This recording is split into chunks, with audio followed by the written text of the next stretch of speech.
Hey guys, this is Jerry. Today I will show you some tutorial and also the demonstration video on the GWM Tank 300. I'll cover how the camera system works, how to show the surround view for you, and I'll cover the reverse tracking system plus the intelligent parking system. If you found this video helpful, do not forget to subscribe and like. That will be really helpful for the channel.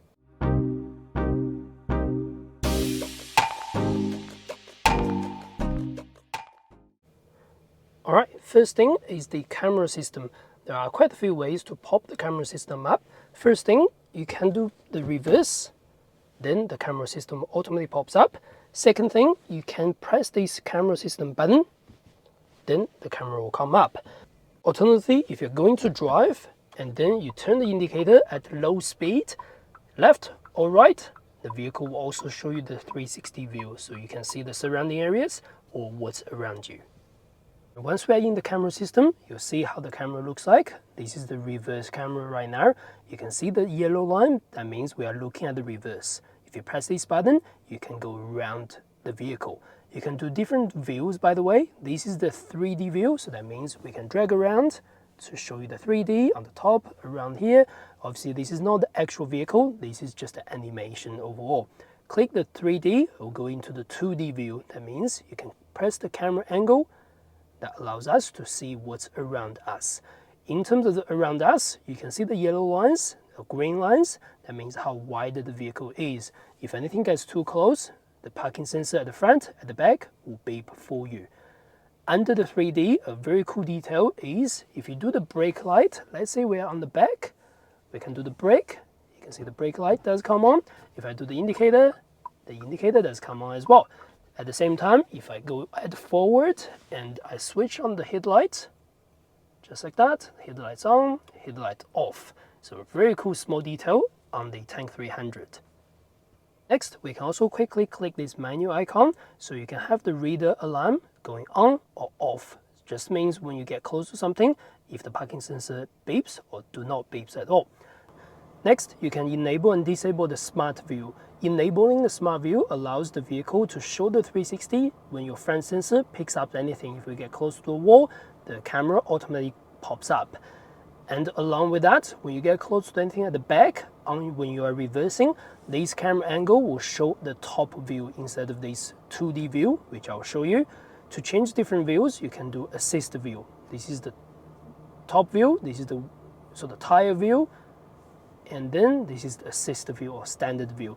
So let's say you get close to something on the smart view at the back, automatically shift to that top view, which is this one over there. If you don't like it, just disable the smart view. That's totally fine.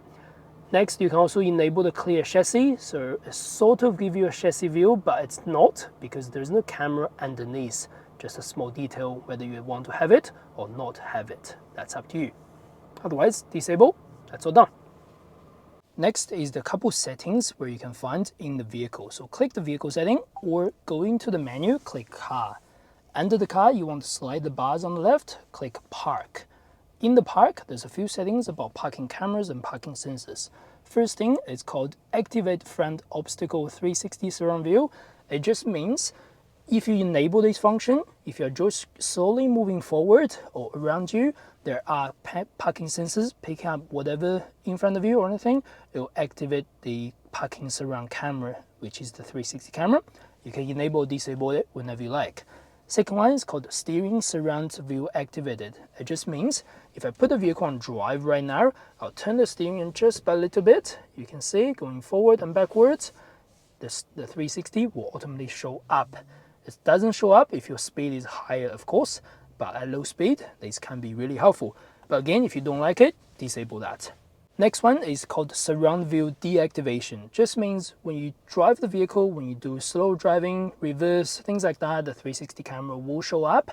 Once you drive off, it will automatically deactivate the 360 camera, as you do not need that when you drive at high speed.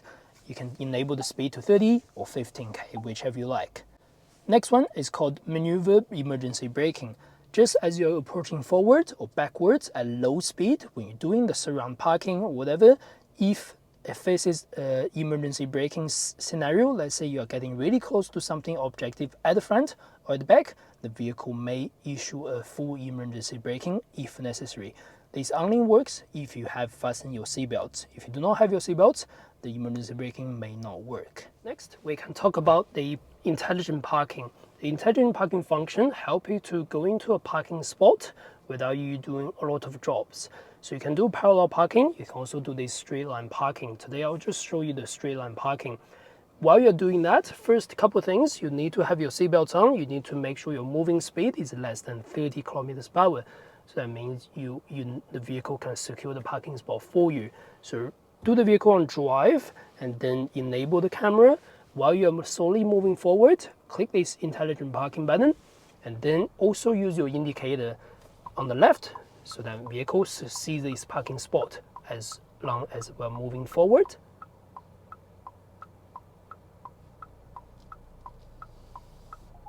Once we're slowly moving forward, you can see it's finding parking spot. I'm gonna ignore the first couple, I'll go the last one. You can select different part of it, part 1 or part 2. That means I will do parking 1 and click start parking. Now the vehicle asks you to release the brake. That means the vehicle itself takes full control. It's gonna go D, continue driving for about 3 meters.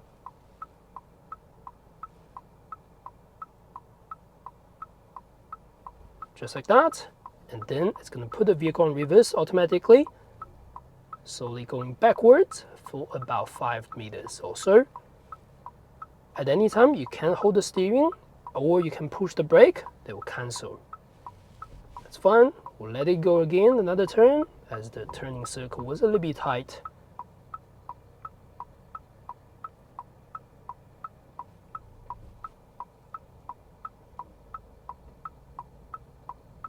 And we'll let this car finish, so we won't stop it. But if you wish to stop it, don't worry, just press the brake. There we go.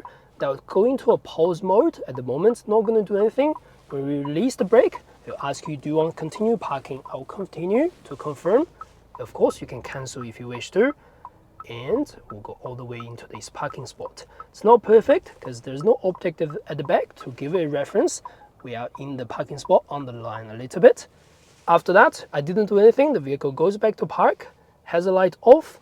Everything goes just as standstill, just like that.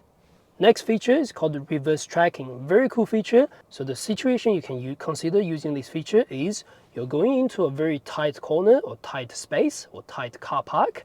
Now, after that tight space or dead end of the space, you will need to reverse out. And while you're doing the reverse out, it's going to be tricky. It's going to be hard for you. Don't worry, this vehicle has got this feature. As long as your moving distance is less than 50 meters, this vehicle will memorize how you go into that space. And then after that, you just need to do reverse tracking. The vehicle will give you back out of the space, give you to the original position. Right now we are staying, so I'm going to put the vehicle on drive. So it's good to go. There's no one around us. Let's move it forward. Now let's say we found this parking spot. Going out is a little bit tricky. I'll click the reverse tracking. Once we click the reverse tracking, it will ask us to shift to reverse. Put on reverse and let it go. Release the brake. Now hazard light is on, indicator, all that things. You see the small meters underneath. The vehicle will travel about 16 meters to our original spot. And it will take control of the steering, plus the brake and acceleration. At the same time, I do not do anything.